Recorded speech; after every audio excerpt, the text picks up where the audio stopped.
श्री संत ज्ञानेश्वर महाराज यांच्या पालखीचा पंढरपूरकडे प्रवास सुरू आहे. परवा नातेपुते येथील मुक्काम संपवून या पालखीचा माळशिरस मुक्कामाकडे प्रवास सुरू होता. या पालखीसोबत असणारे लाखो वारकरी हरिनामाच्या गजरात माळशिरसकडे प्रयाण करीत होते. त्यापैकी अनेक वारकरी आजारी असतील, चालून चालून दमले असतील, काही आजारांनी ग्रस्त असतील असे वारकरी माळशिरस रुग्णालयामध्ये येऊन उपचार घेत होते. सकाळपासूनच उपचारासाठी ग्रामीण रुग्णालयामध्ये येणाऱ्या वारकऱ्यांची डॉक्टर मस्के व त्यांच्या टीमने स्वागत केले आणि त्यांचे व्यवस्थित तपासणी करून ज्यांना औषध गोळ्यावर भागते त्यांना औषध गोळ्या दिल्या व ज्यांना दाखल करून घ्यावं लागत होतं, ज्यांना सलाईनची गरज होती, त्यांना त्या उपचारासाठी त्या ठिकाणी ॲडमिट करून घेतलं. अशा वारकऱ्यांची विचारपूस करून प्रेमळपणे त्यांनी उपचार सुरू ठेवले. दिवसभर हा दिनक्रम सुरूच होता. आम्ही ज्यावेळेस सायंकाळी 4 वाजता त्या ठिकाणी गेलो, त्या ठिकाणी अतिशय चांगल्या पद्धतीनं वारकरी समाधानानं जात होते, उपचार घेत होते आणि परत निघत होते. आम्ही काहींना विचारले असता अतिशय चांगल्या पद्धतीनं डॉक्टर साहेब व त्यांचा स्टाफ आम्हाला उपचार करीत आहे असे काही वारकऱ्यांनी सांगितले.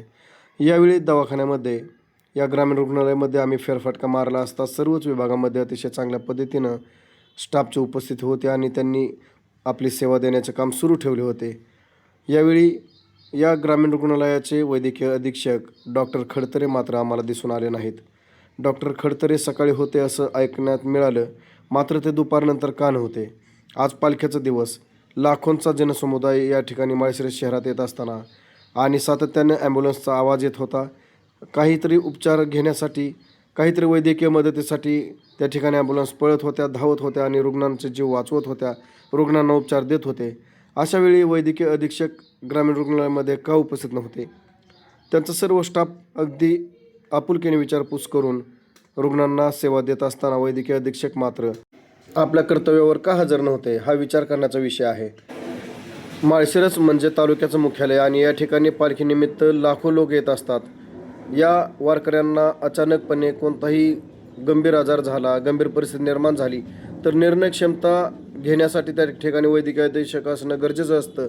मात्र ते उपस्थित नव्हते आणि याबद्दल जिल्हा शल्य चिकित्सक त्यांच्यावर कारवाई करणार का, जिल्हाधिकारी त्यांच्यावर कारवाई करणार का, याचीच आता वाट पाहावी लागेल.